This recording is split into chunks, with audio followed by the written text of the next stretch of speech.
welcome you all to Trek Wars. Alright guys, so this today is a really simple video, just like the title. Where do my formulas come from? I'm going to kind of give you guys a simple explanation of how I do my formulas, where they come from. Because somebody asked me, where do you get your specs for firepower, shields, and hull? And so I'm going to use a Klingon Bird of Prey Beryl, because it's one of the easiest ones to show you guys. Okay, so we're going to take a look at Star Trek 6. So this is what I do. I use shows and movies, and those are my primary resources. And then manuals and games and things of that nature are secondary. So if you go to Star Trek 6, The Undiscovered Country, and Star Trek 3, those give us a lot of information about the Bird of Prey. So what do we see from movie 3? The Bird of Prey can fire 15 shots per volley. That's what the max that we see it do. And then as far as shields go, we know that the shield value is equal to 325,000. And that's coming from movie 6, and the hull value is going to be 195. Now, we know that from movie 3 because he takes 2 torpedoes and he says, if we take one more shot, we're going to die. So we know that the value, because of what the captain said, the hull value would be 195,000 points. Now, we know the full value is 8 torpedoes. So if we know the hull is 195, what I did is, if I know the whole value is 8, and each torpedo is worth 65,000 points of damage, so that's where you have to start off. You have to find some way of determining what the torpedo is. So my formula, we found that 65,000 was what my formulas came up. If you have a different number, then you can use that number and then just transpose them. So the math is the same. It's just whatever, like let's say you don't agree with torpedoes being a point scale of 65. Let's say that you believe they're 171 or something else. Then just do the same thing. But with that being said, pretty simple. Obviously, 8 minus 3 is the shields. And if, each torpedo is worth 65,000, then your leftover value is 325,000. So, and the reason we know that from Star Trek 6 is this ship, not only could it fire while it's cloaked, it also can maintain its shields while it was cloaked. So you have to know all that information. You have to know that in order to acquire this information. So if you didn't know that the ship's shields were up while it was cloaked, then this would not make sense to you. But watching commentary from the makers and the designers, I didn't know that. I found that out. I went, okay, went back, added it to my formulas. So the way the formulas work, they're more like a hypothesis, and the more information you get, they change. So if you look at my older stuff, when I didn't have access to movies and other things I've been collecting over the years, they'll have different rates and values, and they're all based on what data I had. Now I have pretty accurate stuff because I have just about every manual, I have every movie, and I've watched every episode at least twice, except for the first Star Trek. I got to do that one, but I just haven't had time. Okay, so now let's move on. Okay, so now we need to learn about the weapons. So it's pretty easy to do the shields. It's pretty easily to do the hull value. You just got to find a weapon, give it a value, and then there you go. Now, the weapons make it a little bit harder sometimes, depending on the ships, if you have something to compare them to. So this is the formula I have. I'll show you a better representation of it here in a moment. And then if you guys are good at math and you look at my formula, I'm going to show you, and this isn't accurate. Maybe if you're kind enough, you could type it all out correctly. I'm pretty sure that this is stating correctly, but it may not. I'm not really great at formulas. So if you can correct it, don't feel free to, whatever, it's great. But anyways, so let's talk about it. So looking at this is really confusing to you guys, so I'm going to change it so it makes it a little bit easier. Okay, so I'm stating the disruptors are 3,750. Well, where did I come up with that? Well, so the Enterprise has 20 phaser bulbs on it, is what the movie version has, right? And so we know that its Type 8 phasers are delivering 2,812 terawatts of energy. Okay, And then it just happens that they can also fire 20 times. So 20 times 2,812 is 56,240. Now, each one of those bulbs, all 20 of them, if they chose to, they could shoot 20 shots. So the phaser value is 20. So the overall value of 56,240 terawatts times 20 is 1,125 million terawatts, because these weapons are in terawatts. So that's the attack value. So the Enterprise is 10 times that of the Bird of Prey. So the Bird of Prey has 2 disruptors. So what's 10% of that value? It's 112,500. So that's the value of the ship's offensive capability. Now it has 2 disruptors. So then it's going to be easy. We're just going to divide that value by 2, and then it comes up with whatever the value is. I didn't write it down on here. And then you divide what that is by 15, because that's the fire rate from movie 3. So we know it has 2 disruptors. Its fire rate is 15. Once you do that, now you know each time this ship shoots, its disruptors are 3,750.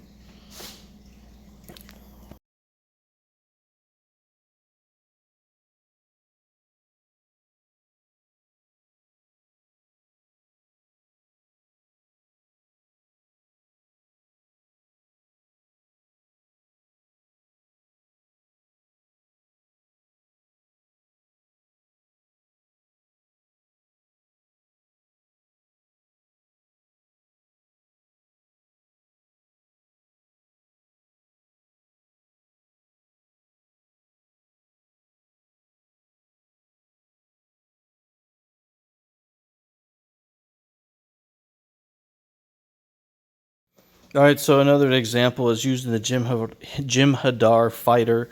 So the Jem'Hadar fighter is a ship that we see a lot of battle scenes take place, and so we can acquire a lot of data about other ships' weapons and stuff, and adding to existing formulas that you already have to determine other ships' values. So a newer example would be the Jem'Hadar fighter, shield 320,000, a hull value of 195,000, so it has a full defensive value of 520,000. So let's look at how we got that information. Alright, so now let's take a look at the Jem'Hadar fighter. Let's figure out how we get this analysis and how we get this data. So we'll look at Federation weapons. So we know the Defiant can kill this ship with 16 shots from a pulse phaser. We know the shield value is equivalent to 13 shots from a Type 9 phaser and 1 torpedo, and the shields were down. We know 2 shots from a Type 11 phaser will kill this ship, and 3 torpedoes from Deep Space Nine will also kill this ship, as well as 4 quantum torpedoes will kill this ship. And 2 shots from quantum torpedoes, we know the shields are already down and damaging the starship. Alright, now look at Klingon weapons. We've seen the Klingon Burrell Bird of Prey kill this ship with 20 shots from its disruptor. At 10 shots from this disruptor, the shields were down. We've seen them also kill this ship with 14 shots. We've seen them kill this ship with as little as 6 shots. And so we have seen the Klingon Volchka class cruiser kill this ship in 1 shot from its heavy disruptor cannon. Alright, and at the end of the war, when the Cardassians turned on the Dominion, we've seen Galors destroy this ship in 1 shot with a spiral wave disruptor cannon. So all you gotta do is pause the scene, slow it down, count each frame. I don't know why I can't talk. So the Defiant. So the Defiant is one that I've been using a lot of my formulas for. So I know that the pulse phaser is based on the Deep Space Nine manual. I believe it says that each barrage is equivalent to a Type X phaser output. So Type X phaser output is 65,000. So each barrage is consisting of 2 bolts. So then just divide it by 2. So now you know what your pulse phases are, 32,500. So now you can determine anything that this ship kills. You know exactly what the energy output is, and then you can determine the shields or the ship value of whatever it's fighting. It's all pretty simple. Okay, so now we're going to talk about inconsistencies, and we're going to use the Defiant because that one has a lot of inconsistencies. So the very first Defiant that we see has shields of like 1,040,000, has a hull value of 1,368,000. Right, so the torpedo, or the torpedoes, but the hull value was equivalent to 8 standard torpedoes of 171,000. So now the Defiant that we see during this scene in front of us, when we do its scene, its shields are 7,140,000, and that's just what we see it take. We don't know what it actually is. And I have its hull value at 1,430,000. And the reason I use that one is because there is that episode with the USS Valiant, Valiant, which is the one the kids are on that could only go warp 3 because they didn't know what they're doing and all that stuff. The shields on that one are 1,690,000 with a hull value of 1,430,000.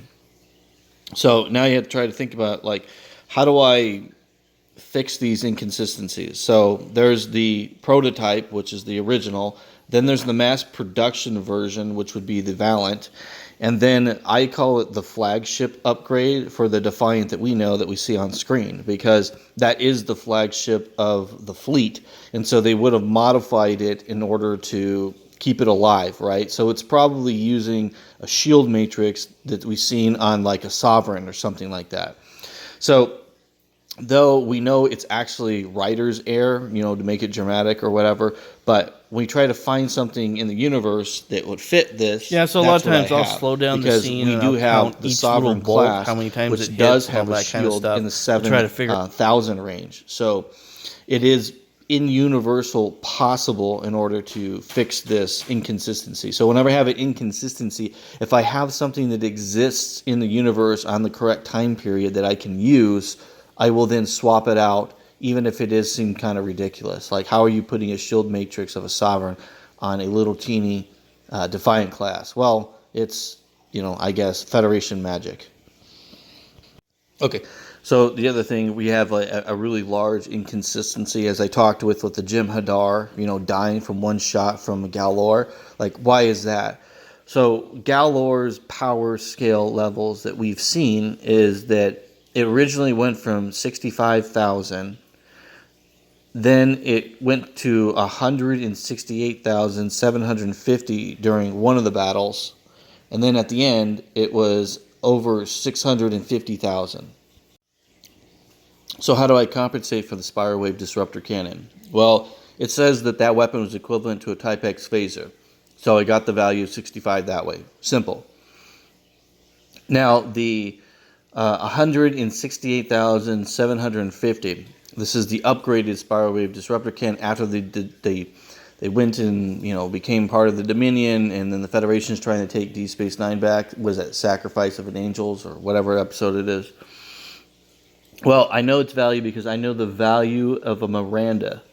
So I took the value of a Miranda and I divided it by 5 because it took 5 shots from the Galor to kill the Miranda.